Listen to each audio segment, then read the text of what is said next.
I started following all the facilitators on LinkedIn. It's like all of a sudden, this window opened into a career that felt new, like I had never heard of it before. And I was like, why? This is amazing. I want to be in this group, right? I want to be doing what these people do. You want to be part of the cool kids. Another great learning of the past couple of years for me was confidence feels like fear. It doesn't feel like confidence. What most people don't do is like trying to identify what is blocking you from achieving that. Absolutely. Which makes it easier to come up with the right action to actually getting there. I can also be the person that helps you build the system or build the calendar or build the content planner. Like, I don't do it for you. We're doing it together because I'm a generalist.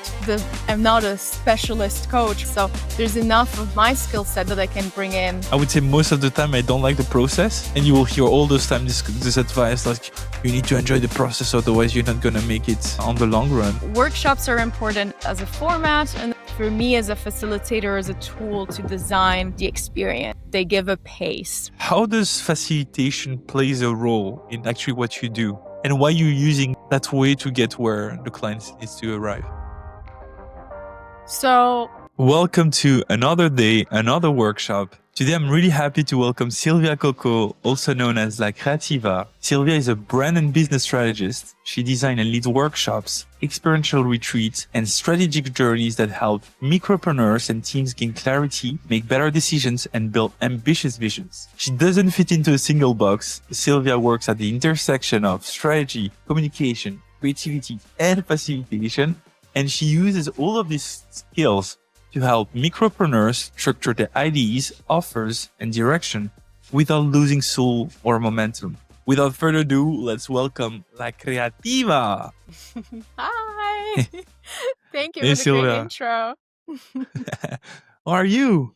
Good. I am so excited. It's like I feel like I'm in a hall of fame of facilitation being on this podcast. So definitely reaching a big milestone. I'm excited. Congrats to you. You made it to my podcast. What an honor. For Uh, sure. As an avid listener, it's exciting to be now on the microphone. Obviously, Sylvia, we know each other, but the audience doesn't probably know you already. Can you tell us a bit more about who is really La Creativa with your own words? Sure. I mean, brand and business strategist is the professional title, but like you said, there's a background of a variety of skill sets, what you would call a generalist or a portfolio career or, a delusional creative entrepreneur.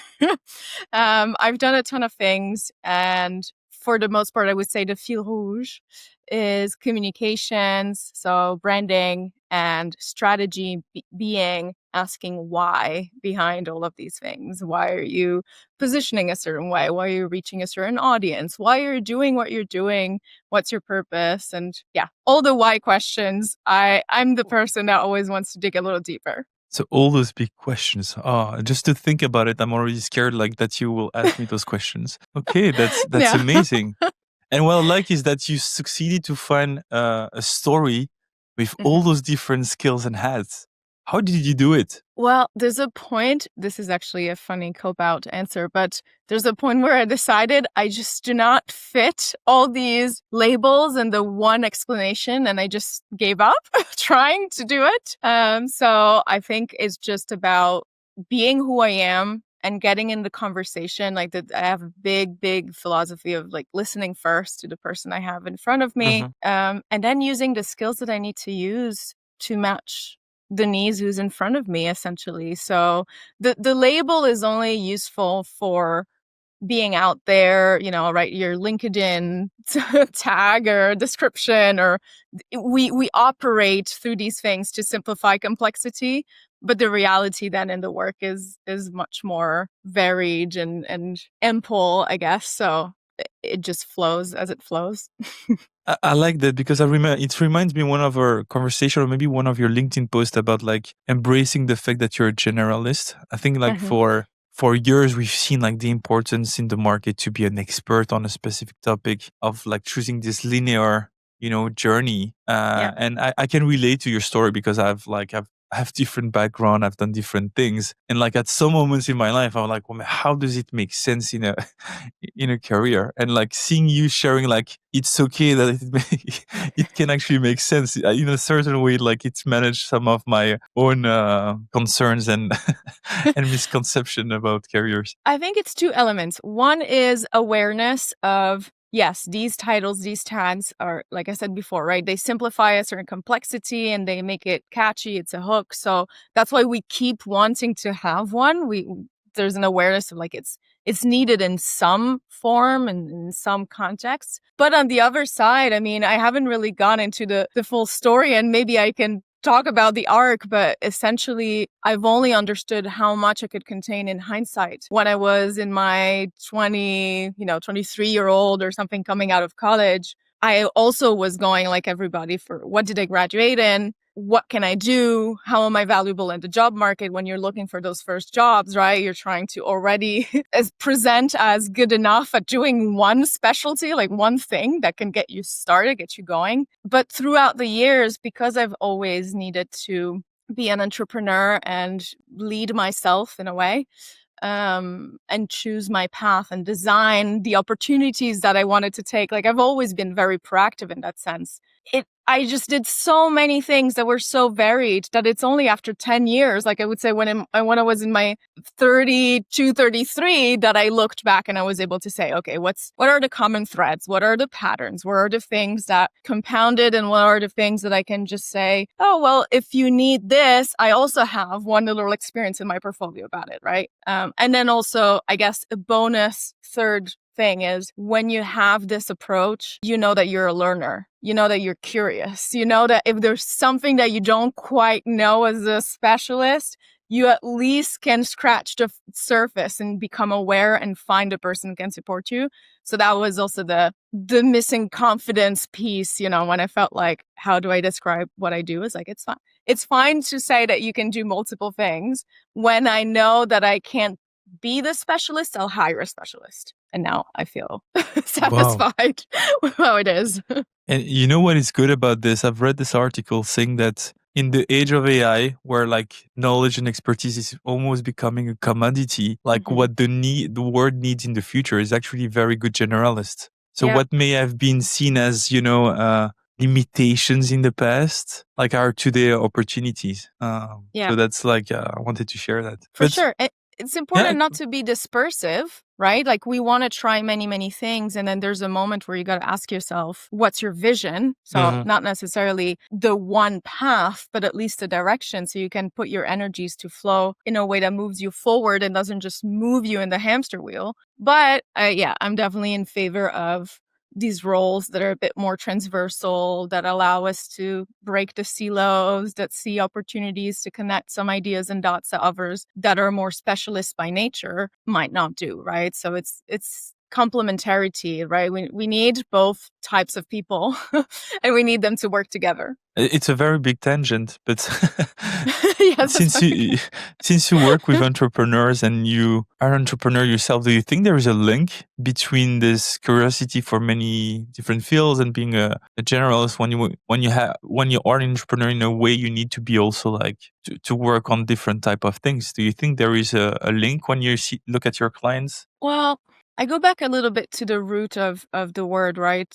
For me, it's the Latin root. And from Italian, intraprendere, or to undertake, right, in English, gives a message of you have people that want to go on this journey, that have this self-drive, this inner motivation to put something and build something in the world and make an impact with whatever they built. So it's not necessarily whether they're a specialist or a generalist. It's about how do you feel self-driven to undertake this, building of something for the world? Now, there's a ton of entrepreneurs that are very much a specialist if they're focused on their product, on their craft. They actually hate taking on all the other roles, right? How many people we hear it as like, for example, even in facilitation, I can imagine somebody that only wants to design and deliver the workshops and they don't care for their sales, they don't care for the finance, they don't care for the marketing, they don't care for all these other operations the business needs to be built on and expand and grow, right? And at the same time, you have generalist, which find a certain easiness to be the solopreneur, quote unquote. And we can take another tangent to say why the solopreneur is a myth. But there are people that a bit more can use from this varied skill set to apply on the various aspects of being a freelancer. You have to promote yourself and you have to do your accounting and things like that. So there is an easiness for somebody who's a generalist to try and bootstrap building their business or building themselves up as a solo professional, for sure. Okay, interesting. Let's maybe go back a bit in your journey, because when I met you, you were a marketing manager, and now I know facilitation is at the core of what you do, on top of all, of course, your different hats. How did you discover facilitation and decided to use that in a great way today? Well, it actually started in the previous job. So I was always a solo professional, so as a solopreneur, since I graduated college. But with COVID, I had to start entering the employment, even though it was part-time. I say it was such a scared face. Like I'm scarred from having jobs. No.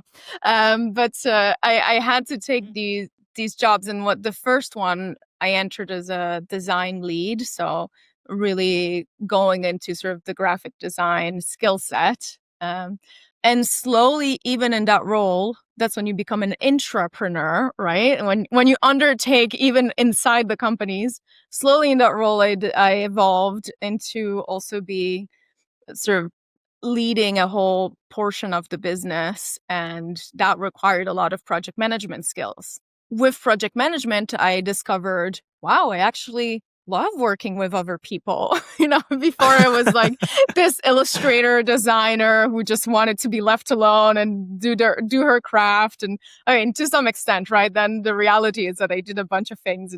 But to me, the teamwork was with my clients first and foremost. So it was my probably second experience beside a very early job right out of college, was my second experience working with colleagues and teammates.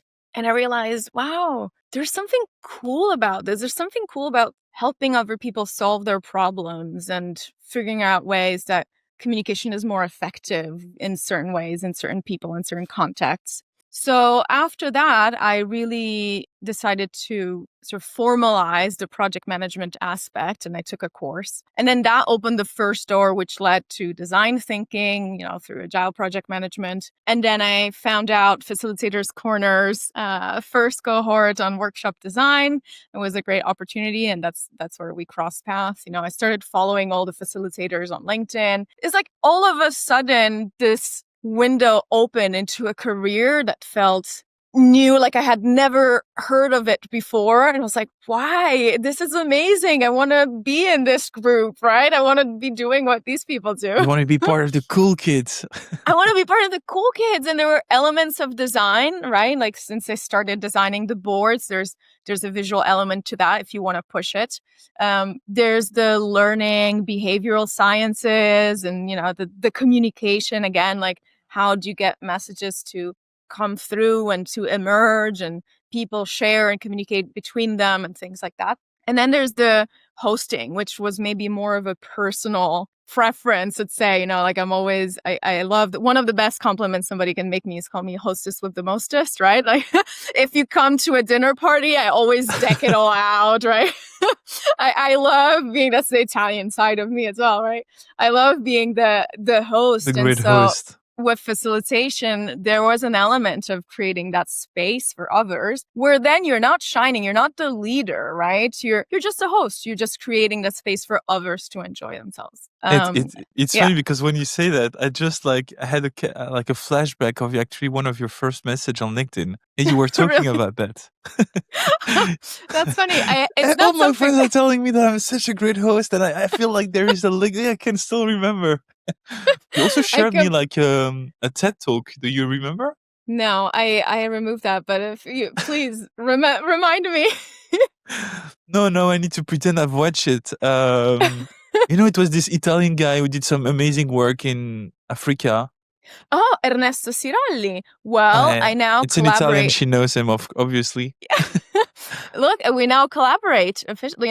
It's No amazing way. that was a guy in a TED Talk, Whoa. and now we're partnering up and we're building programming and workshops for his institute. Yeah, absolutely.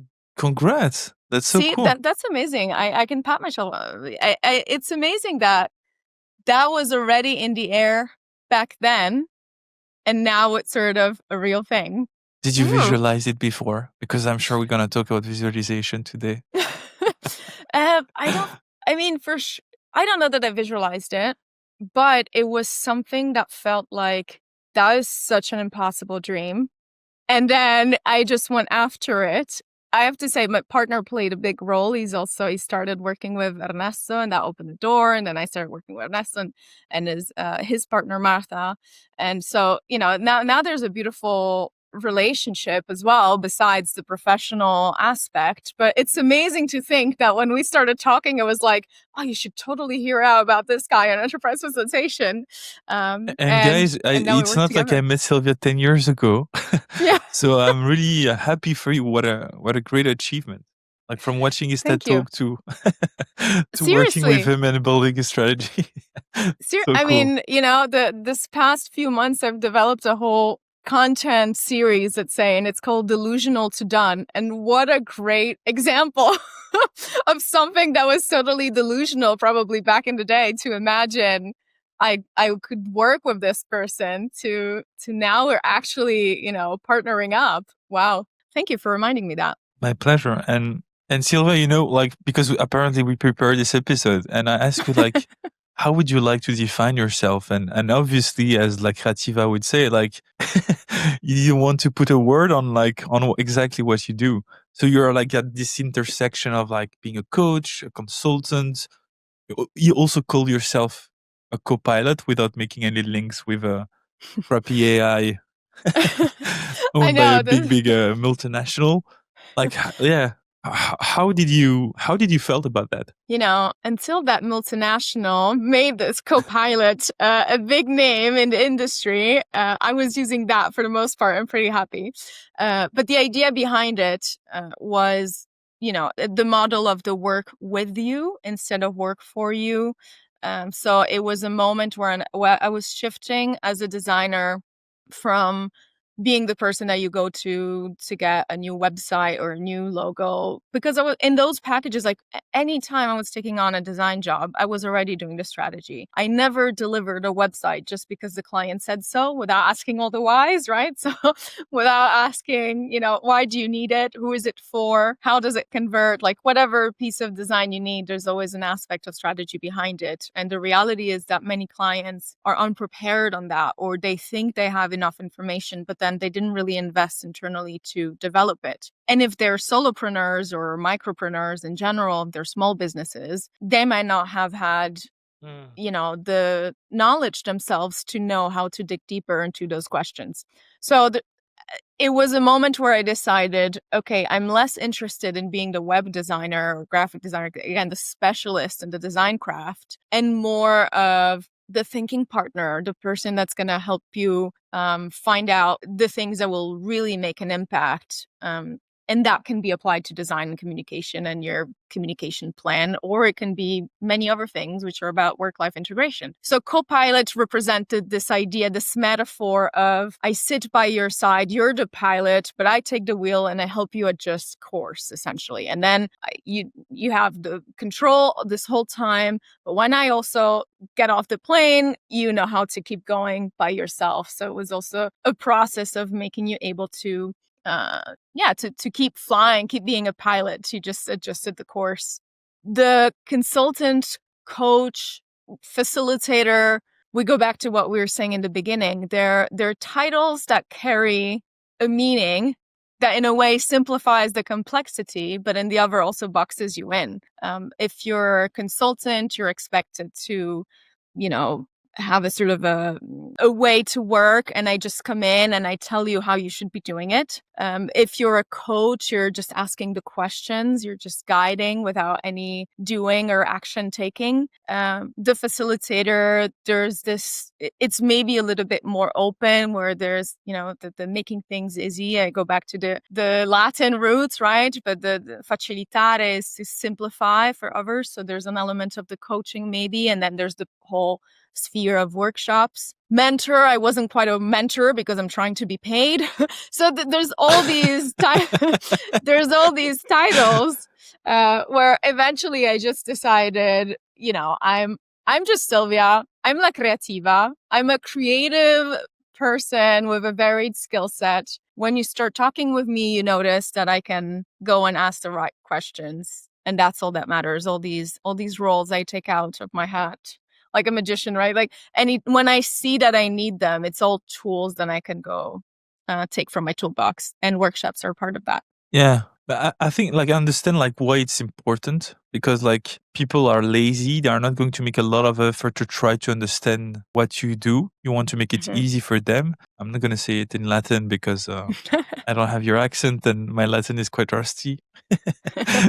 But basically it's packaging it after you met the person, it serves you, because it's okay, they have this problem, and I know if I package myself like that, they will make the link between what you do easily. But then you have the problem before that, how do you create awareness about what you do? And you don't want to give too much different messages, otherwise you're going to create confusion. I think it's important because first you're working with entrepreneur, helping them define the best strategy, the best plan. We'll come back to that. But then what would be the advice that you will tell to entrepreneur to define themselves if they have different skills? So again, there's not a one answer fits all, right? That's the whole point. But I will use myself as an example. So the brand and business strategist is sort of the over encompassing title that in a way it says it, but it also doesn't say anything, right? Because when you're a business strategist, okay, so what do you do? But at least it anchors, I'm not other things. And I deal with strategy in some form, or I deal with micropreneurs or businesses in some form. What's after that, I believe, is in the other communications that we undertake. And there's two levels. One is the marketing communication. So I post, I also have my podcast. I am out there, for example, on this podcast or in other spaces where I tell my story, and people that, were captured at that first hook or were curious to explore more, that's where they go and dig in to find more of my story and what I do. So applied to somebody who might be listening, you might have just one title that you don't feel like says it all, but that's fine. It just needs to be a hook. And then you can say the rest in other occasions, other spaces, and build your story like that. The second level of communication is through sales. And through sales, well, you also reach out and you speak to people, and you have an opportunity to just, based on who's in front of you, to highlight the key message that, will be best fitting for what this person needs in that moment or can relate to. There's been clients that I've worked with who had maybe a stigma around facilitation and workshops. And if I don't even present it like that, I go past that stigma and we still get the work done, So it's the words and the language have a big weight, but we're in charge of how we want to use them. And yeah, did that make sense? Yeah, it does. It does make sense. Okay. There's not one solution fits all ultimately. And I think it is just find a hook and then tell your story through a guiding principle. For me, is the listening first, is I'm by your side, the copilot metaphor, I help micro businesses or micropreneurs build their big vision. So there are sub messages and little hooks that we can create besides the job title, or the role. That's amazing. And now if we get back to what you do, so you're a business strategist. We have the word strategy in there. Like strategy has, it's a word that has so many misconceptions that are paired with because it's always used. And sometimes people think it's like having a strategy is fluffy or it's useless, especially if you're small. I've heard this a lot. Like, I'm not a big player. I don't need this fancy strategy. How would you define strategy and why is it important for the entrepreneurs that you're serving? Oh, I love this question. The objection that I typically hear is a different one. Let me voice it now, so maybe you can also remember it for later, and then I'll answer your question. Is more of, I don't have the money to invest in strategy because I need to get doing, or I need to get like an output, not just the thinking. We can come back to that objection. For the one that you mentioned, or why is strategy important? If you're just taking action without a direction, or without understanding where you're starting, where you're going, who you're trying to cross paths with, it doesn't matter the hook, like since we're talking about the job title, right? It doesn't matter that your little tagline on LinkedIn is perfect. If you're just moving and catching things in an opportunistic way, you're not taking the opportunity to leverage your talents, your services, your time. You're just letting things happen. And also, like, especially when you have such a lean business as one or, 3, 5 people, if you don't have a direction, you'll almost become a victim of it, right? You're always gonna, how do you say, inseguire? Like, you have to go to run I think this after the podcast could next have been thing. in Italian or in Latin. Like, at that point, like, I'm sure Spotify will propose it. Well, now with AI translation, see, one good way to use AI. Anyways, yeah, to run after the next thing, the next opportunity. Whereas strategy gives you the keys and the wheel to go after and take what you want to take and reach your goals. So, but you need to be setting goals and you need to anchor them on something specific for it to make sense. There's a great example of one of my clients where one of the big takeaways of working together is that in the beginning, she had a sense of a definition of success and a way to set goals that always felt unreachable because they weren't anchored on anything except the you should. So, for example, like revenue goals or engagement or impression goals for her communication or sales goals. Like, it was just numbers. And she was like, I don't know how to set these numbers. Yes, because you're just taking a hint from somebody online or some podcast or somebody that's just telling you that you should be making a certain amount of money every month, or you should be seeing your success in these numbers, right? Or engagements or whatever. The whole work that we did together was to try and understand what she's actually working with, what actually matters to her, and what will actually move her business forward. And guess what? As a consequence, now you know what to set goals on because you have a sense of how much you're selling, how much you need to sell, why you need to sell that much, like what's the next goal that follows up after that. And so numbers are now anchored in reality that you understand.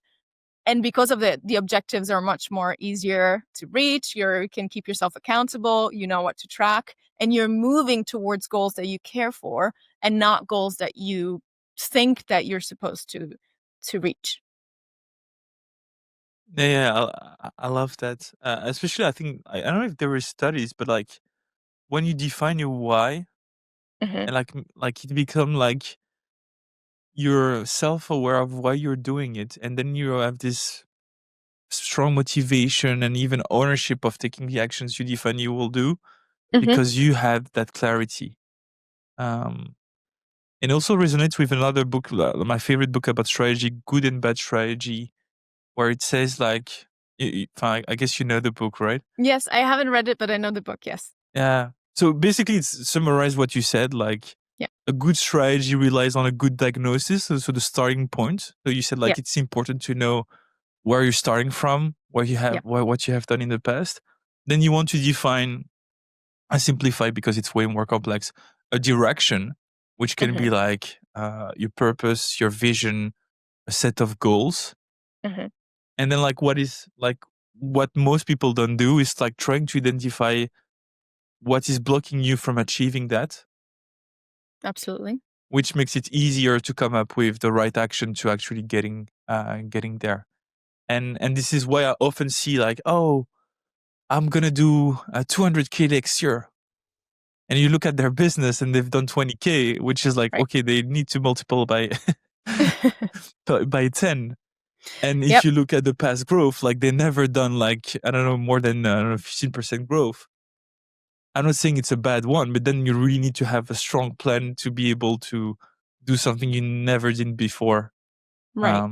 So just to What? package all the insights you said in this very simple framework. Yep. But Do you then, want to try? Yep. yeah, Go ahead. No, Oh, go it was ahead. going to the other objection of strategy is just fluff, and I need, tangible output. Having goals that are achievable and that move your business and that you can go after is a tangible output. If at the end of the 6 months that you're working on it, you are where you want it to be 6 months prior, it is tangible output.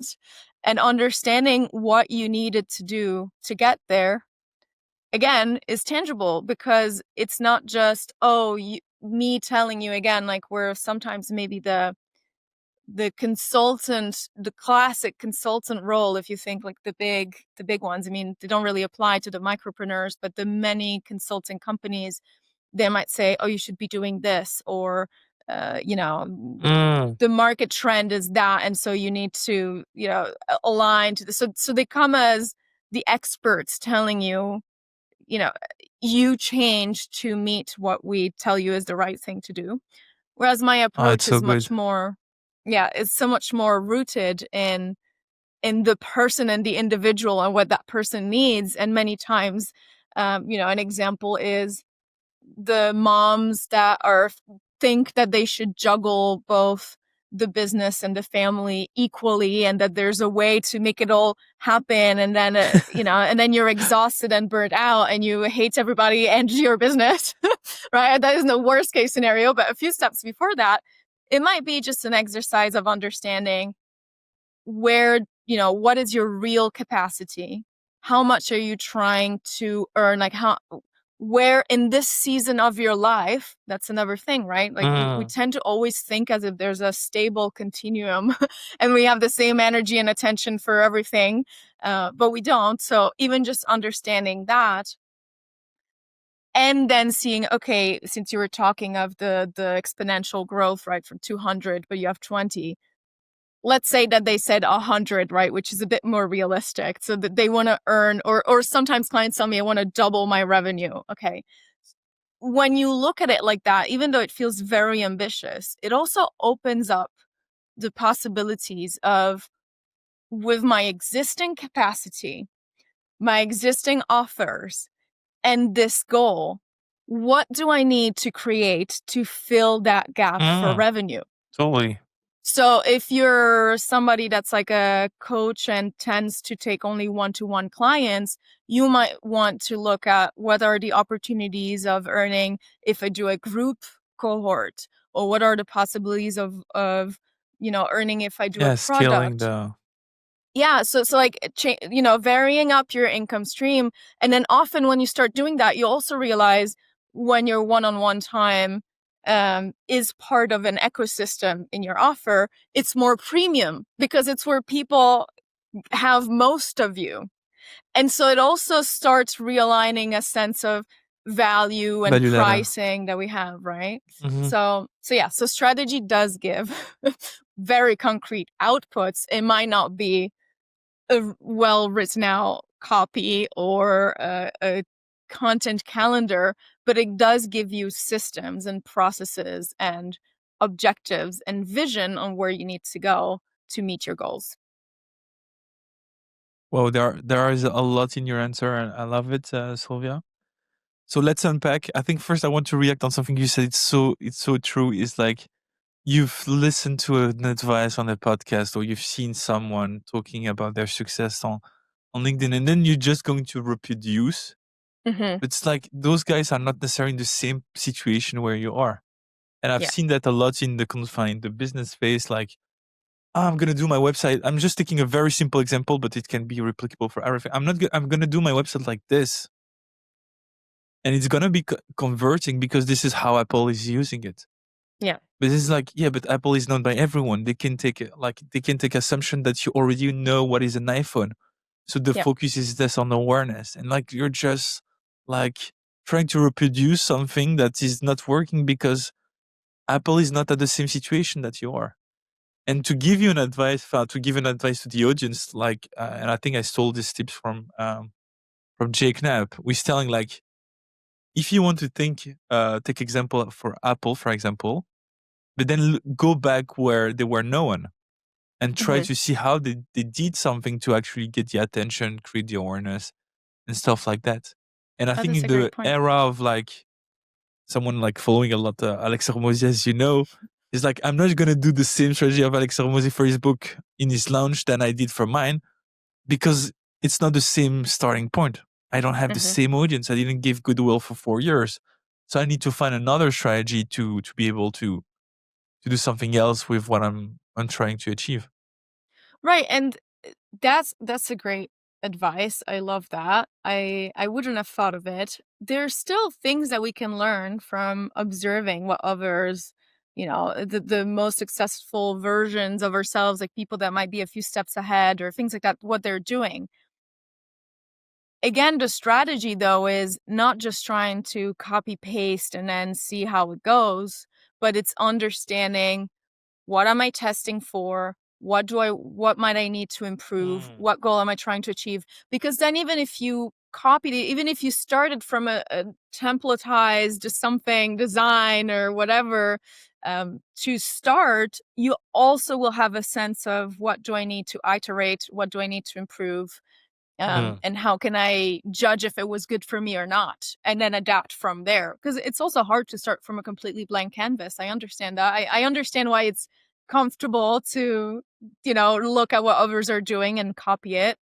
But yeah, just always try to make it yours. And if you do the bare minimum, at least try to understand what matters to you and make those your metrics for future iterations. I love that again. Like, it's going to be a long loop of like, I love that. But yeah, I think what you just said is so spot on, because a lot of people copy things or apply things without understanding them. And you said, like, if I understand, like, why am I doing this, or why did it work for that person, then you can make the work of like adapting it to yourself. Yeah. And I'm just like saying, like, doing that intellectual effort to maximize the outcome of trying to reproduce the same thing.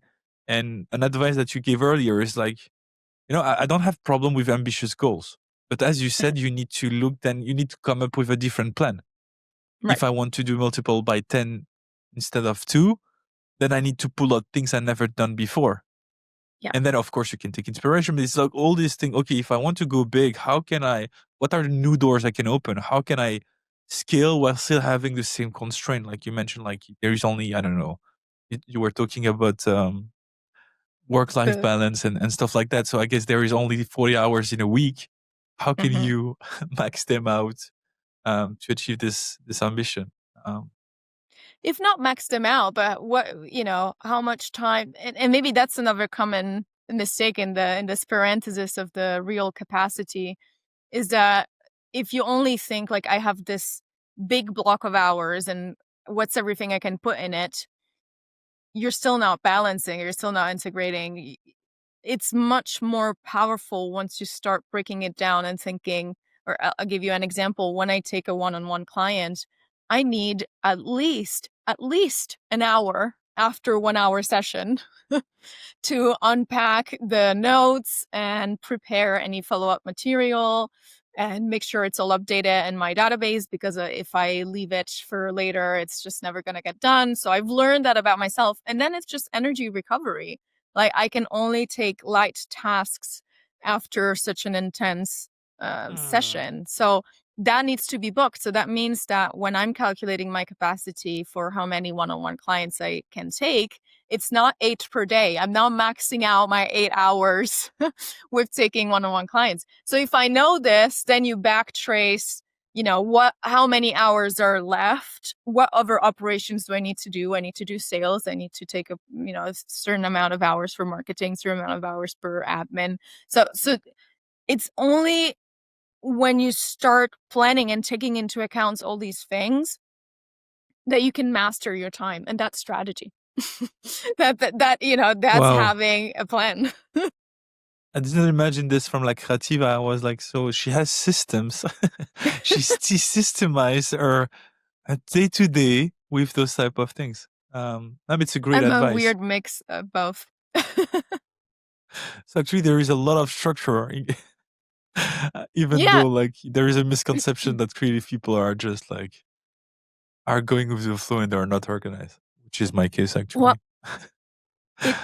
actually. it's not necessarily a myth, right? I think some people, there's various types of people. I'm the type of people where structure is freeing. If I have both personalities, I'm a Gemini, so there's a part of me that needs the structure to.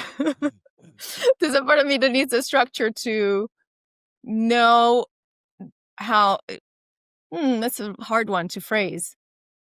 The structure is liberating because if I have a sense of direction, then I can free flow, knowing that whatever I'm creating is compounding or going towards a goal.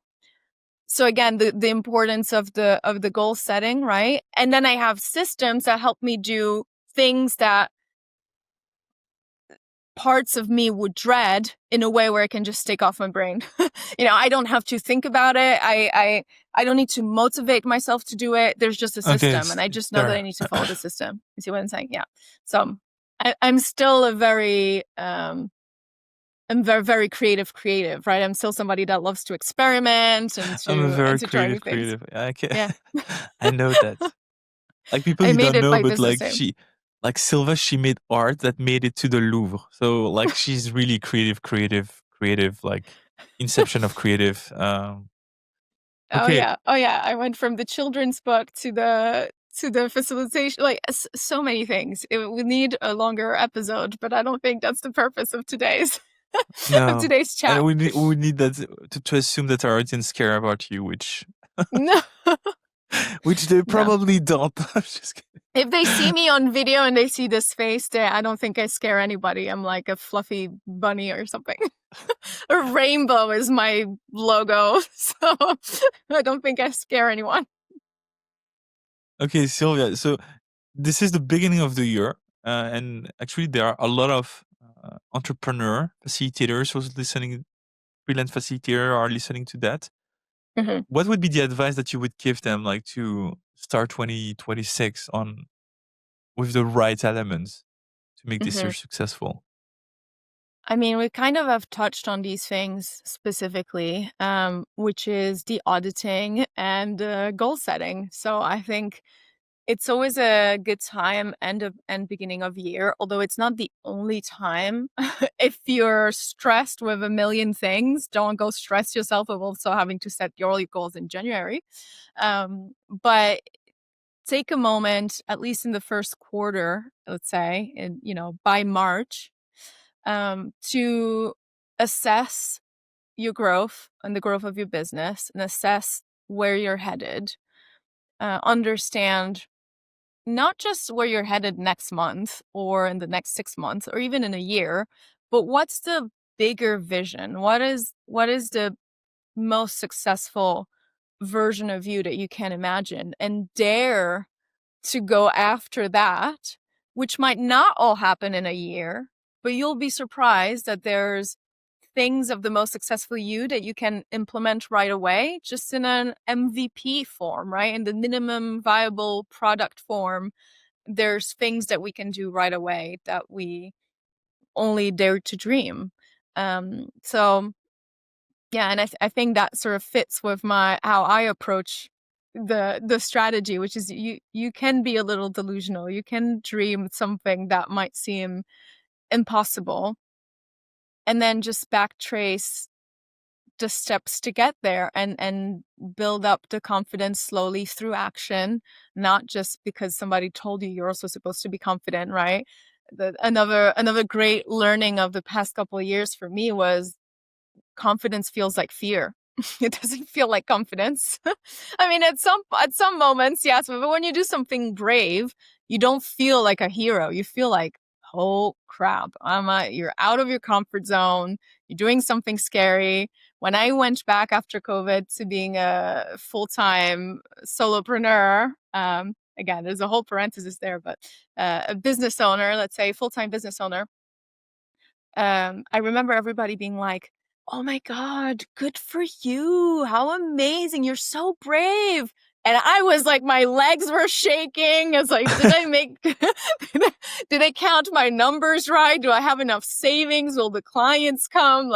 So, trust the process. So don't wait to feel confident to start going after those big goals. So yes, to wrap it up in one sentence, assess 2025, assess what worked and what didn't, do the retrospective. If you're a facilitator listening, that's a word you recognize.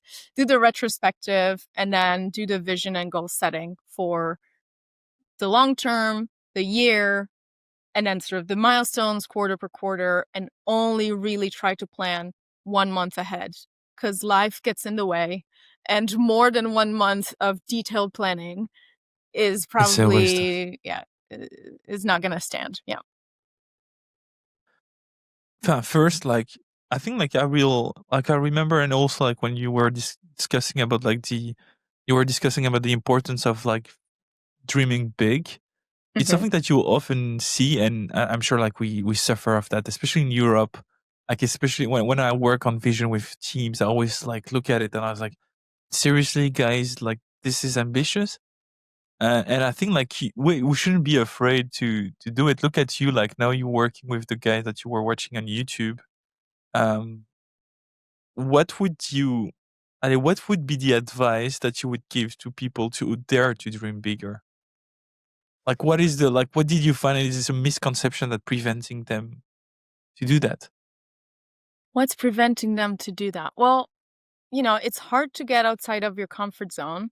And if you're in your usual space, usual headspace as well, and you're thinking of bills, if you're thinking of all the responsibilities, it might already feel like you're overextending into a dream, just imagining sort of a simply a more joyful and serene version of you, right? And that is enough in many ways, but for the sake of the exercise, think of the impact, the mission, the purpose that you have, and put together all the things that you wished for. And if that takes a few days to sit down with yourself and say, what do I really want?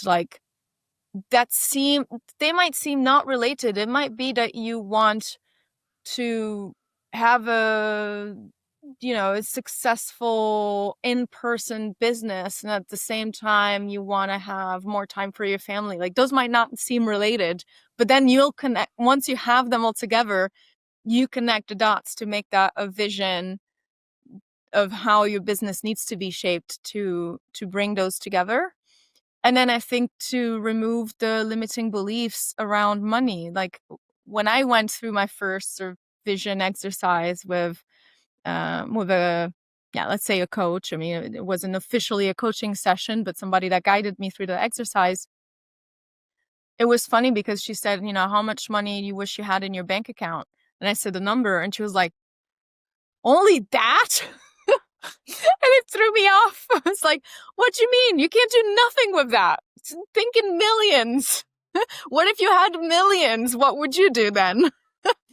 And I guess that was a funny push, because it went from imagining an office to imagining a house that could host, all the people. And then that seems, I don't know if I'll ever get to having millions, but you know what I can do? I can organize retreats. And that's having people in a beautiful villa, but I'm renting it out. I don't have the millions. The villa is not mine. But here's the sort of the MVP that I was saying before. Here's how you dare yourself to dream big and then try to bring back the pieces to what can I already do that makes me feel like that. Okay. Great advice, Sylvia. And if I take myself, like I'm taking myself also, like I feel if I don't put a goal that is too ambitious, and I'm not talking about vision, but like just goal, like, and I'm not gonna make I'm like everyone, but what I have is that then I get bored because it's not super hard to reach. Then I reach it, and then I'm already seeking for the next one, and then you have this, you have those intermediary goals that are not linked together, and you're just running after them. But when you have this ambitious vision or like this more ambitious goals, like you're striving for it, and then the journey feels way more interesting, motivating and inspiring. But I don't know if it's just my case or. I love it. I love this because I've just learned a big lesson. I had a big milestone reach recently, and I did not feel happy or enthusiastic afterwards. And I felt really weird about it. And I was like, I'm supposed to feel like I've touched the sky, made it to the moon. And instead I'm like, don't even want to work tomorrow. Like, what happened? And I felt wrong about it. But sorry. That's of course bad. I forgot my cup of water. We've been talking an hour now and I forgot my cup of water. Anyways, I felt like I should have been enthusiastic and I should have been super happy. And I thought, what's wrong with me? Clearly I was tired, but now I rested. Why am I still not so joyful about meeting this goal? And it got me thinking and got me on a research about, not always wrong with me, literally, but like why this happens. Like, why am I not feeling... question, I can help. Why am I not feeling excited? And then, the answer ultimately was so much of the joy and the enthusiasm is in getting to the top of Mount Everest, right? It's meeting that goal. And I was so excited working to that. It was so creative. I was like, in my problem solver, hyper focus mode, but I was also working 12, hour days. And thank God my partner, knew that I was really taking all this work. And so he was managing food and things like that. And I was making sure I calendar blocked rest, because I'm the type of person who, if I don't do it, I will not even remember that there is lunch break and I'm supposed to take an hour, right? So I was really in that mode of I'm completely on fire and alive. And after delivery, it died. But the beauty and the journey was building it. And so to tie to what you were saying, the big goal gives us that space to get out of the comfort zone, to push, to go into above and beyond, that the small goal might not give you that same motivation, right? So I love that you threw that in, because it's not always in the final, in the arrival, right? And then the reward is also just a process. And it sounds so, like a sentence you'd have in a mug, right? The reward isn't a journey. I was gonna say, okay, we're moving to that type of podcast. Like you can bring some music and then like some slow motion or black and white. And the journey is actually getting to the top of the mountain, which is actually fun. Not being there. But once you experience it, and I think we all must have, I hope everybody has had this experience. Sometimes one of those mug sentences happen to you and you're like, oh, I get it now. I get it. There you go. Sorry, I'm awesome. I know you're, I said it out loud. It sounded like I said it to myself. Well, yes, maybe. So you think you're awesome, Sylvia? That's maybe my next question. No, but it's like I'm glad to hear that it's resonant, because when I throw it to you, I was like, what am I doing here? I don't know. But just I felt like it's a pattern to me Mm-hmm. And I know I don't like the process. I would say most of the time I don't like the process. And you Mm-hmm. will hear all those times this advice, like you need to enjoy the process, otherwise you're not going to make it on the long run. Me, I'm addicted to checking the box. So I Mm-hmm. love the results, and then I'm willing to go to the painful process to get there. But then I have the same moment that you did, like the moment I'm happy like for a second, Yeah. and then and then I'm happy like if I have like my 2026, like I didn't have the time yet to strategize about it, but I have 2 or 3 things in my mind, and I know I'm gonna be good because it's multiple big things, Mm-hmm. so that I can manage my own energy and expectations. Good. Delusional enough. Good. Yeah. What was called your series, delusional to It's be? delusional to done. So Okay. it started from another creator who had a poll on LinkedIn, and it was asking people if they thought the goal was delusional or doable. And of course, everybody is always saying doable, right? Because they want to encourage you. But I took the format, I asked permission, and I said, can I take it and transform from Nice. delusional to done? Because the So she idea asked to was, steal, which is yeah, better. Then it's boring. I made Like, it my own. It's not a poll anymore. that's a There's sentence of all a creative. mm? That's what there, creative said, right? there's, there's a whole quote by Picasso about this of Yeah, yeah, yeah. It's a great one. still like an artist. So You good see all artists the copy and reference great of artists steal. Sylvia are Italian, so it's No, Picasso is like Spanish and lived a long oh time my in god. France. Okay, Editor, cut and this. no, it's okay, editor. I can make a uh, um, but yeah, so cool. to me the concept was delusional to done because there's not even any question. Like I'm not asking anybody for their. I'm just going for it. So I'm just, it's gonna be done, and then we can look back and say like, wow, that was crazy to think that I could there and to go after that, but I've done it. And now it's possible, right? If I've done it, then it's possible for everybody else to do. So that was kind of the underlying message. So Sylvia, I think it's starting to be time to wrap this up. So I have like 2 questions I want to ask you. So when you tell me what you do with all those entrepreneurs, your client that you're helping them and helping them like set up the right strategy for next year or in the longer term, I feel like a bit like you're almost like a coach.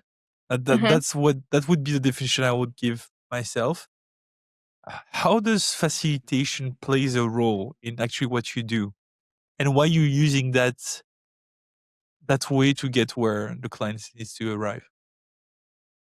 So with strategy in particular, I can give you an example. With a retreat that I've hosted is just 2 days for strategy recently. It's called Momentum Retreat. How do they come in as a facilitator is because there's a whole experience that is designed around, first of all, how the 2 days are evolving, like what's the agenda, right? And what are we trying to achieve? So the design of the experience and then in the tools. So how are we going through thinking of these things? I love to do it and I find it like very engaging for my clients, especially in group settings, right? Because the workshop allows for the group setting as well, to be using workshops as a format. So, thinking of what's the icebreaker and what's the first exercise, that the brainstorming, right? So the mornings, the pace, for example, for us was the morning is more about diverging and the afternoon is more about converging. So the morning you get all your ideas out and you get creative and you sort of start mapping, and the first day was more of a retrospective, so mapping the things, the milestones, the challenges that happened this year. And then in the afternoon, we designed a workbook, so it's sort of a mural board but on A4 printed paper, right? It's just the old analogic version of it. And in the workbook they were doing more solo personal reflections, so then it got more individual. And they still had, some pages were a bit more creative, like a year map, And some pages were more like prompts, almost like written, like journaling in the end, like written coaching in a form. And then at the end of the day, we wrap up again and what are the key takeaways, and we want to engage people to sort of do a little bit of peer-to-peer learning, because there's also a strong underlying belief that we can always learn from others, even through just telling the stories of our personal journey. And I guess that's the whole premise around podcasts, right? Why are we so curious about what other people are doing? Because we think we can learn from them just by hearing them talk about what they did. So workshops where the format to sort of let all these ideas come out, be captured, and then converge into your goals written on paper in a way, or mapped out, also physically on a map and a calendar, in a way that's visual, and that it's an aid to you staying accountable, right? Because now they have this, we call it the momentum map, is like the year goal sort of in a visual way. It's not your typical vision board. It's very specific to OKRs and SMART goals by quarter and things like that.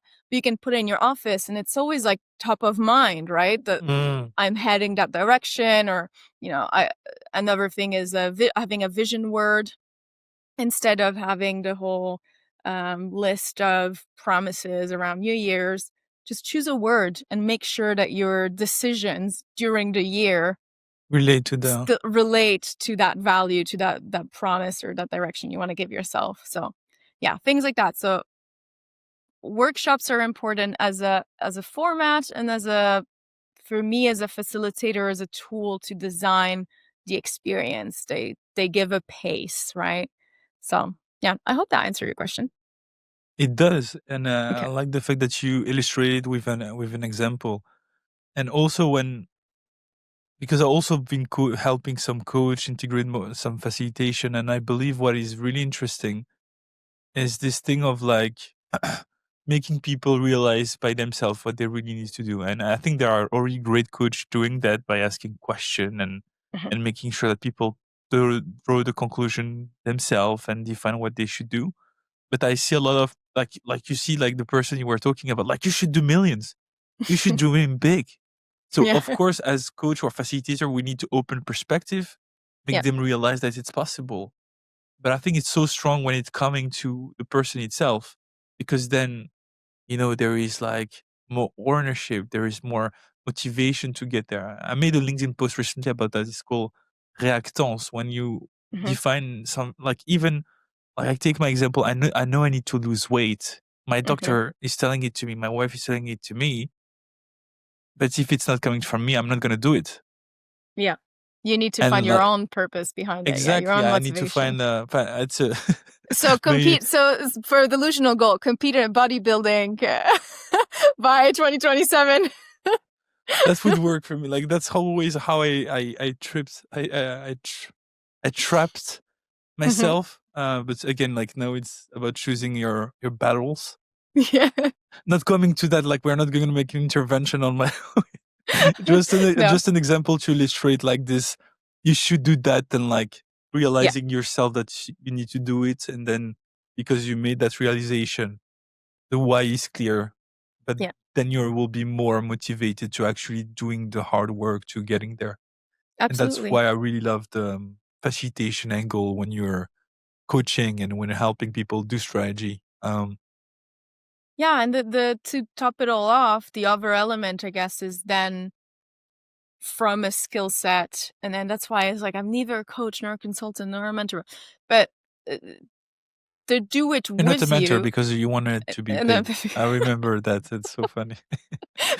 Okay, this one doesn't work because no, but the mentorship aspect, if you will, in a way, is where I do bring in some of my expertise. So clients that choose me also choose me because I have worked for 10 years as a freelancer, and because I've worked for 12 years in a creative communications branding field. And so when it comes to also the skill set that I bring as a professional, besides my ability to guide and my ability to think in a certain way and to connect dots and to connect people, but also the hard skills that I have mean that when you hit you find that there's something challenging you, I can also be the person that helps you build a system or build a calendar or build a, content planner. Like, I don't do it for you. We're doing it together, but there's enough because I'm a generalist. I'm not a specialist coach, right? I'm a generalist. So there's enough of my skill set that I can bring in to also help direct or research or find the specialist or put in place what you need to get past that challenge. And a coach, for example, doesn't go so in depth, right? Yeah. So yeah, I think again, But it's super hard to put a label on it. The copilot was the best, and then it was we're done with we packaging. don't You don't need to do that anymore.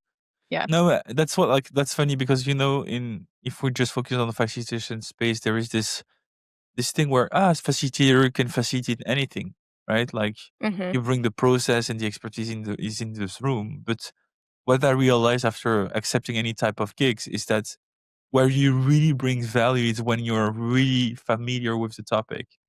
Mm-hmm. And like in your case, because you've done all of that, you've had your own journey for 12 years as an entrepreneur, facilitator, and entrepreneur or business owner in your specific field. You've seen what worked. You've done mistakes, and that expertise that you build, that experience, is allowing you to guide better than just someone who would tell you things that are. I'm not gonna say empty because it's too hard as a word, but makes the question you're gonna ask way more carefully thought about. Yeah. You don't need to be. Sorry. I know I need to you don't- process because there's something I want to say that it's just that then you said something else and the question escaped. But you you're right that there's okay, I have it.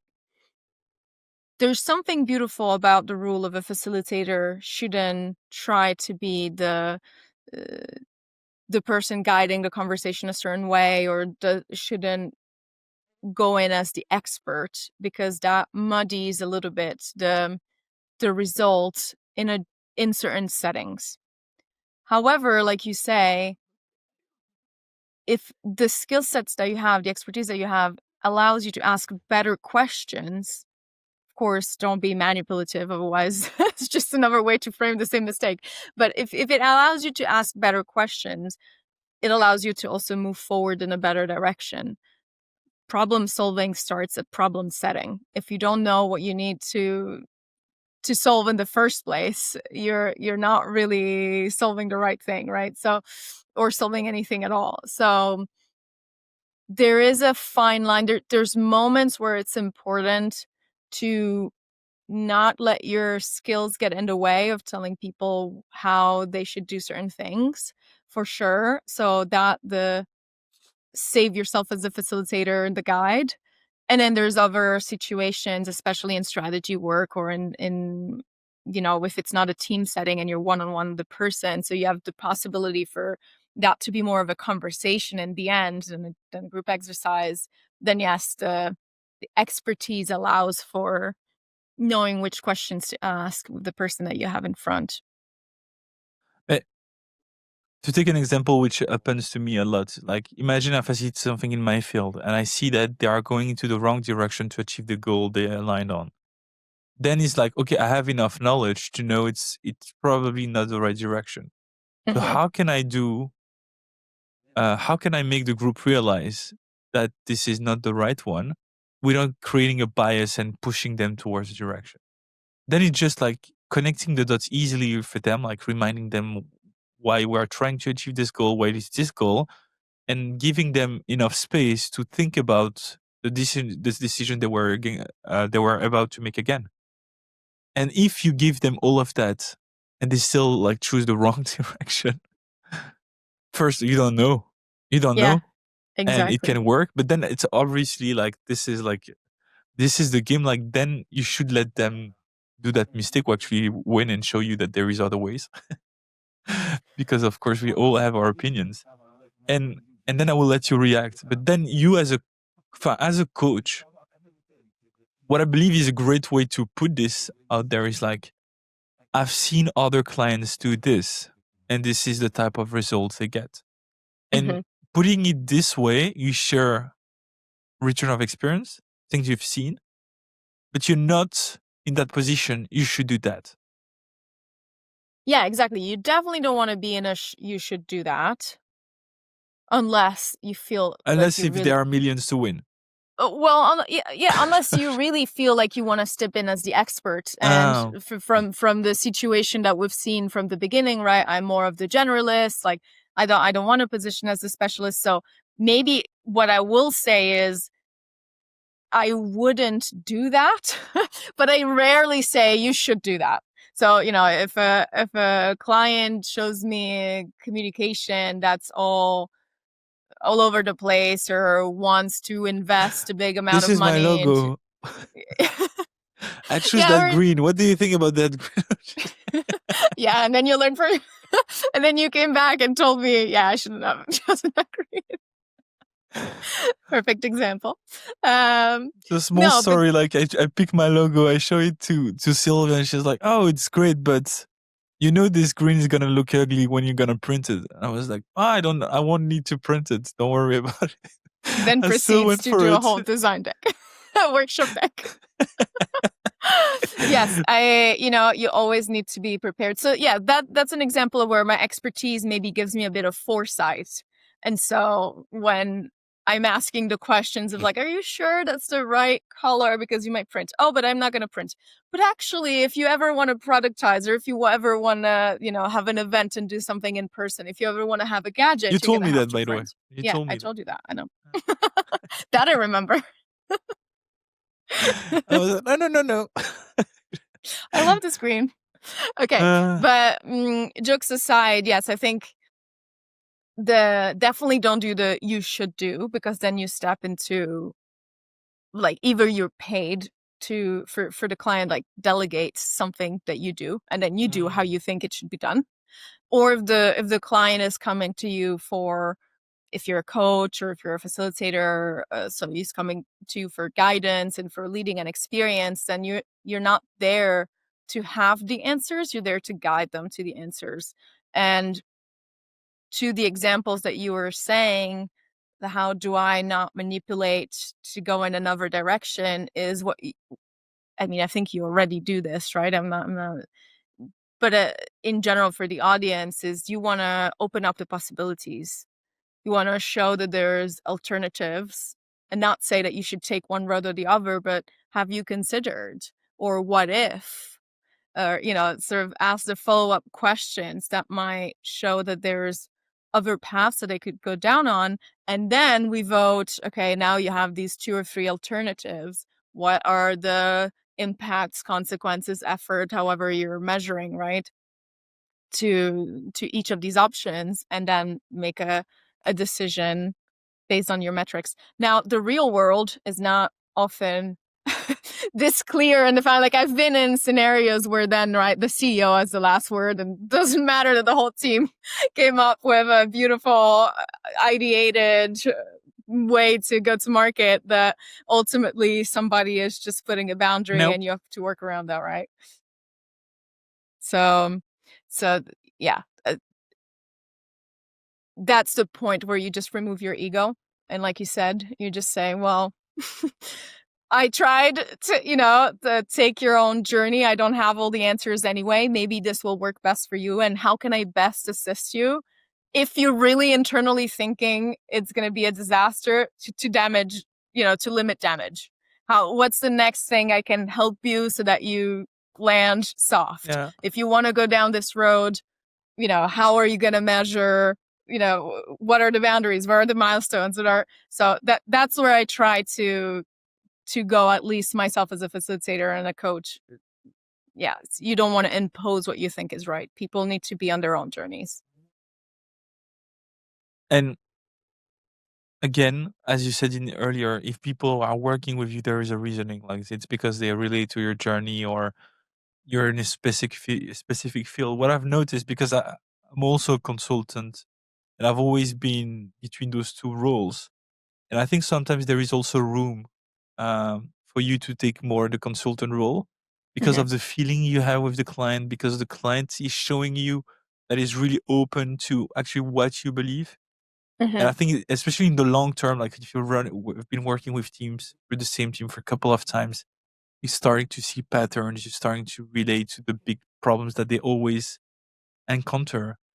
Then sometimes you can take that distance. But again, not talking as a coach, more talking as a facilitator.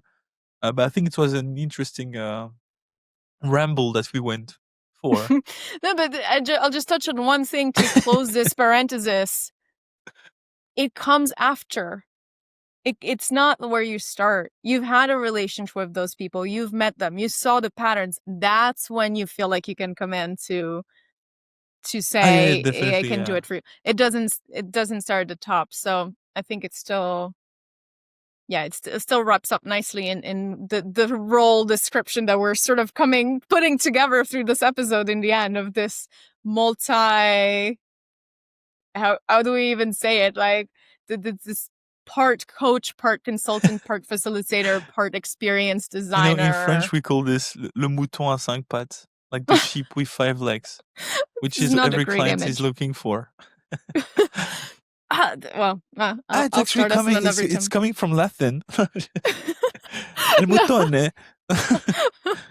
Yeah. No, but no, I was gonna start another ramble of how there seems to be a flipping scenario where before, like, there's been a moment where they wanted all the specialists, and then Yeah. it's like they Closing the crammed. loop.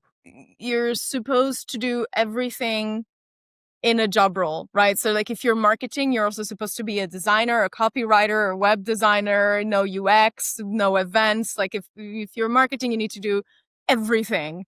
And yeah, that didn't make any sense. And now it's like it's shifting to, now we're separating that there's some people that have a generalist skill set, but they're going to be sort of the managers or the overseers. And then there's the specialists, because I saw this evolution, but this doesn't necessarily need to be in the episode. But just a thought on how this multi-role persona is evolving. All right, Sylvia. So I could have reacted. I wanted to, but I censored myself. Where can people find you and discover the amazing work you do? So I would say for the most part, LinkedIn is where you will see me posting about the micropreneurs' journeys, challenges, and milestones and the delusional goals. And then I have a website, which I'm sure will be in the show description. And there you will find a little bit about my crazy little world and a link to schedule a call if you want. Awesome. Thank you, Sylvia, for this very cool conversation. I had a lot of fun. I hope it was as valuable for the audience as it was for me. Guys, we see each other very soon. Thank you, Sylvia. Thank you. Bye. Hey, Sylvia, we just recorded a very cool episode about you and how you bring workshops in your journey as a consultant, business strategist, coach. And I'm just looking back of like how much you've grown in the space, like from looking you from very far. I'm so proud. Like I contributed to this, but it's not even true. But I'm like, oh, Yes, it's true. Sylvia did such a great job, like moving away from the classical full-time job. Well, it was in a startup, so it's not that normal 9 to 5. And but it wasn't like, full-time either, but like from a fractional marketing manager role, let's say, to being again like back in the game of entrepreneurship, shifting your positioning because it was not what you were doing before. Right. And I wanted to ask you, like, how, and of course I'm asking that modestly, how like discovering the podcast back then influenced like your journey so far? Oh, I love it. I didn't think about it right away that that's where I started, but in the beginning when I started getting curious about workshops, one of the first things was trying to connect to other facilitators on LinkedIn and trying to see who was in the space. And that's how I ended up on UXYZ and on your profile. And when I started listening, there were stories of Emily Hanks, right? The Behind Mischief Makers. And I think Dee was already a guest in that in the first podcast, no? There Yes, are yes, yes. some True, of true. her example of sort of female leaders and business owners Female are in facilitation. dominating the space. It's crazy. I know. And so it's been amazing with the podcast to see what was possible and how it was possible to build a business around it. And after that, I think I just reached out. I was just, again, like, it's crazy. This podcast host the impression was like, oh, the podcast is doing so well. Who am I? I'll never answer. And then I reached out and you totally did. And it started us off in a lovely conversation. I think what I always loved is you're so genuine and generous with your time and brains.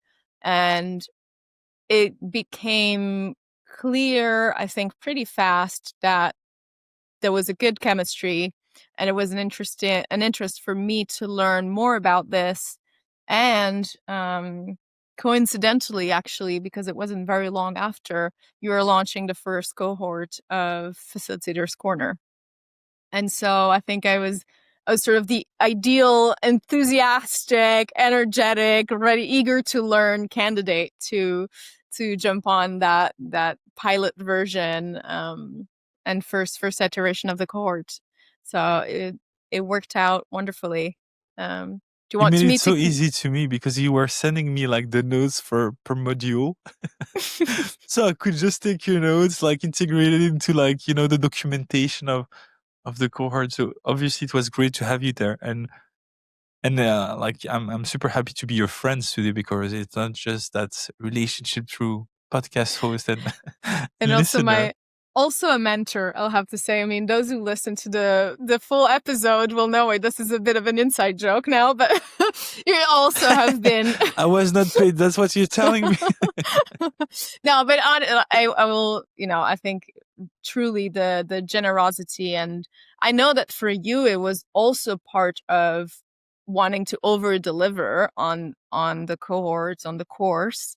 But it was always super, super genuine. And you've helped me a ton, not only with facilitation, but also with sales and in general with mindset. So thank you for that. There's definitely a friendship that could be born because it was reciprocated, genuine, authentic, desire to help each other. So that's wonderful. But with the course, it had all the elements, the structure that I needed to sort of take things. It had like chapters almost, to understand what I needed to take into consideration when designing my own workshops. And it was a big jump from the podcast, because the podcast, you're hearing the stories of, of the businesses, and you're hearing about examples of types of workshops or some small takeaways, but it's still from hearing the stories to knowing how you can use the tools is a big, it's not a It's a big big gap, learning yeah. curve per se, but it's a big conceptual jump, right? Like, I wouldn't have known how to translate the fact that I hear that some people have workshops or do workshops to how do I do my own workshop. So the course, I thought, was incredible in giving me all those tools. We covered, the exercises singularly, the types of exercises, and how to construct an agenda, to position this exercise in the right order, to consider flow, to consider energy, to consider, how you need to introduce a certain amount of things in the beginning, the rules. So it was really well structured to make me then go into the world and feel like, okay, I can now use this like very concretely. Wow, that's great to hear. And it was like, how much time was it? Was it I 2 think years it ago? was March of 2024. Okay, okay. Yeah, because like Sylvia was the first one to take into like this idea that I had back then. Obviously the chord improved and changed a lot thanks to a lot of her feedback. But like what what is one takeaway that you have from it? And it's a tricky question because it was like almost 2 years ago. Well, if there's anything that I forgot, I now have the wonderful card deck to remind me. Ah, No, I think jokes aside, one big takeaway is the exercises per se. So, I think the flow and the pacing and these things also come a little bit from experience. And there was a moment for which I loved for putting into practice the theory, mm. or various moments, but also one final overarching, session that was just about we I can design still a remember part of the you facilitating. yeah. I was so excited. I'm still so excited. I mean, I'm really in my zone facilitating, I think. So I love the opportunity to be so hands-on as well as learn the theory, if you will. It's not, big uh, textbooks, right? We're still looking at snippets of information that you package in a way that are very digestible too. But yeah, so the takeaway is the exercises per se and how they're pieces of a puzzle that I can, put in a certain order how I need it. So I felt like I had enough in my small toolbox to get started, to go out into the world and say, I have the tools to start, helping you client X solve whatever problem through these exercises we can get to the problem solving. I love that. And I still remember because Sylvia is obviously the dream participant that you can have in such session. Because like, I think it was after core 2, after the second session, she was already having a real workshop with a client and and you were designing it like live. And then you had the next session. I was so impressed of we were talking about bravery like a couple of minutes ago, and like I was Yeah. like, oh, she's so brave. She's just going for it, and this is the best way to learn, actually. Um, Yeah. It's and crazy to think, but it's true. And that was the best. It was a crazy experience. Like if I think back to it, it's like, oh my God, I was literally like one session into the course and going to tell clients, I can totally design a workshop.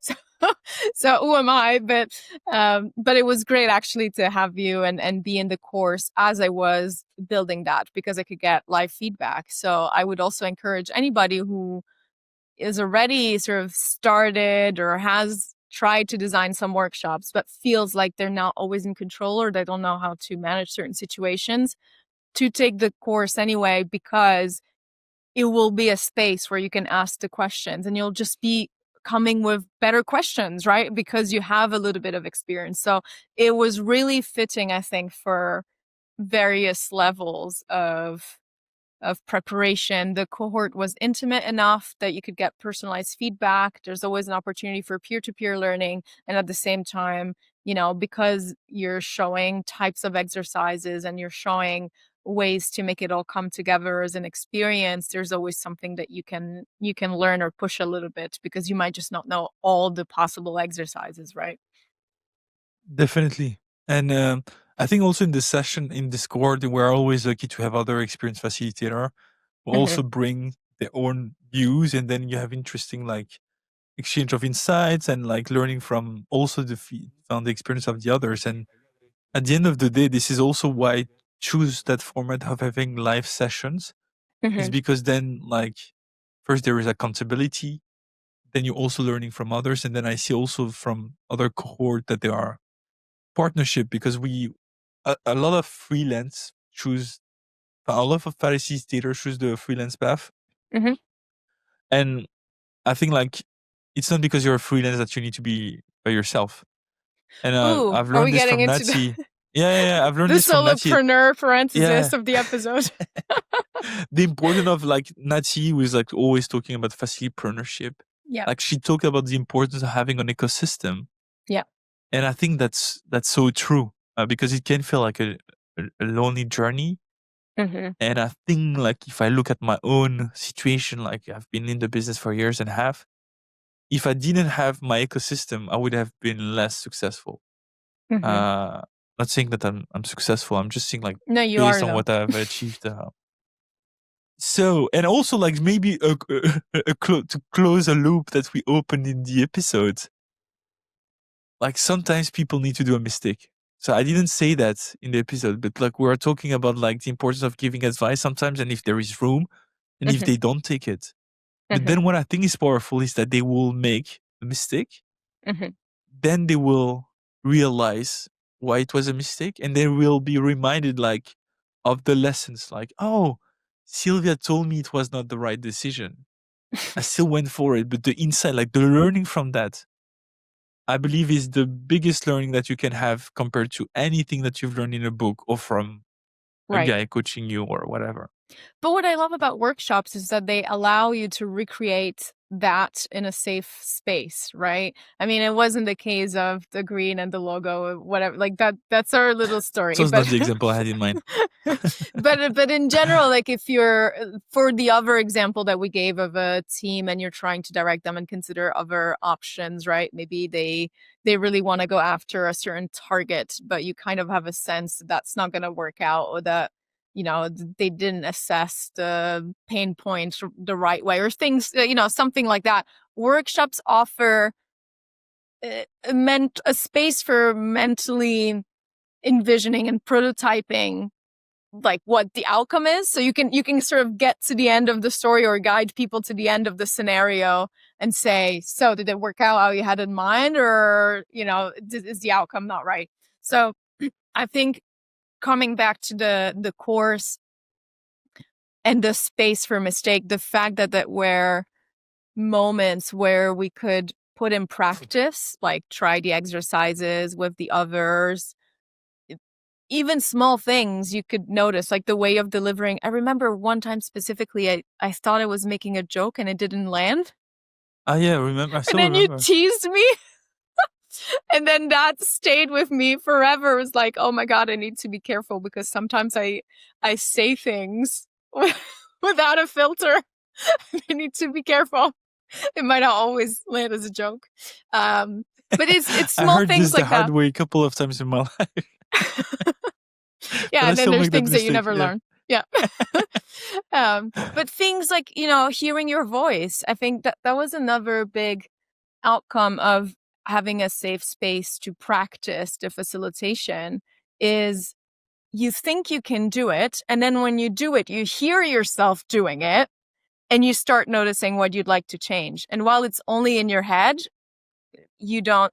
And so what happens is during the course, it's all theory, it's all in your head. You think I got this. And then you show up for your first client workshop and your knees are shaking because you don't know how it's going to go. Right. And there's a possibility that because you haven't done any type of practice or rehearsal, something is not going to flow out of you how you expect. It just takes practice for you to know how you're going to move around your own energy and others, et cetera, et cetera. So it was a great opportunity to test in practice what we were learning in theory. That's awesome. I'm really happy to hear it. And I think also like the beauty of it is that you don't just get my feedback, but you get the feedback Mhm. from peers. Um, and I still remember because Sylvia, obviously, she's so cocky because she was like, "No, I changed the way we're going to facilitate this activity." She created her own part of the mirror board. I think she learned the hard way that everything takes more time than what you imagined. Yeah, for Which it sure. was, yeah. You But I said need to be true to myself. yeah. No regrets. And I think this is why people work with other people at the end of the day. Is being working with individuals that are the authentic self, that they have a true personality, and which is difficult to reproduce. Hmm. So how can you differentiate yourself, be yourself, and like Creativa is a very good example of following that advice. And this is why I would love to work with you if I need to have a coach. Oh, thank you. Did the guy just say that he doesn't need a coach? Of course, I need a coach. Everybody could use a coach. I think that's another transformation of, for me, I realized that, and that's why these type of courses with the cohorts and like you were saying, the peer-to-peer learning are, I think, growing and catching more of people's interests, is because in a world where we're overstimulated with information that's thrown at us. Oh, yeah. And everybody as a creator is creating more content that is thrown at people. So like we're all part of the problem in some form, but we also need to sort of elbow fight to be visible and heard. But these spaces, these type of setups where there's part learning, part practice, part sharing, part self-reflection and homework. There's all these elements that keep us engaged, is in a short enough time frame that you can see the end of it. So you have a clear sense and roadmap of where you're headed. It works, and translating that, besides the course, translating that to then how do we go into the world and recreate that, and going back to what you're saying, the ecosystem is a little bit of that, right? You are in communities where you feel like you have a safe space to experiment and sandbox, and you are around other people that might be a step ahead or beside or a step behind you that you can exchange thoughts and ideas with. You are finding ways to continually improve and what you're doing or expand what you're doing. So there's a book or something that we still consume content, or a podcast or something you're listening, and you're sort of creating this ecosystem around yourself based on okay. She's gonna cry. I survived. So, and you're sort of creating this ecosystem around yourself. And coaches nowadays, or these sort of consultant, like person in your corner, copilot, however you want to call it, I think, especially for people that are trying to juggle many different roles and that have quite of a lean setup for their business, can really gain a lot of value to have somebody that's just helping you sort of make sense of things, organize your goals, make sure you're on track, keep you accountable, helping you design your roadmap. I really believe like there's a growing need for this type of role with the way that the world is more and more fragmented and overstimulating. Yeah. Did we I go love on that, Sylvia, but a we've whole other been tangent? talking for each other for 2 hours. So what I'm just gonna say, I want to thank Sylvia because I catch her by surprise, and I said, "Hey, Sylvia, I didn't want to tell you this before because I wanted it to be genuine. But like, would you be okay if we if we make a small aparté about the bootcamp?" So thanks for doing it. Thanks Of for all the course. great nice words, and you can really be proud of yourself and the journey you've made. So So can kudos you. to you. Thanks for being an amazing guest. And guys, we see each other very soon. Bye-bye. Bye. Don't hesitate to contact Mehdi and go take his course if you're thinking about it, because it's so worth it. Chef's kiss. That's it. I'll close it like this. I'm the chef. Okay, see you guys. Bye.